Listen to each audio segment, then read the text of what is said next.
বাবা বাবা, কি ব্যাপার বলো তো তোমার? এখন দেখছি রোজগার হয়ে গেছে। আগে তুমি কখনো কখনো খেতে, এখন রোজগার হয়ে যাচ্ছে। আমি বলে বলে হাঁপিয়ে যাচ্ছি, তুমি কোনো কথা কানেই নিচ্ছ না দেখছি। তুমি কি আর আগের মতন হতে পারবে না? তুমি যেটা বলবে আমি সেটাই করব।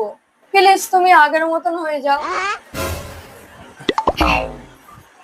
দেখো, আমি হয়ে তো যাবো আগের মতো, কিন্তু সমস্যা হচ্ছে আমি ভুলে গেছি আমি ছিলাম কেমন। আর এই খাওয়া না খাওয়া প্রথা তো যুগ যুগ ধরে চলে আসছে। মানেটা কি তোমার যুগ যুগ ধরে? যিনি অমৃত পান করেছেন তিনি হলেন দেব। যিনি বিষ পান করেছেন তিনি হলেন দেবাদিদেব মহাদেব।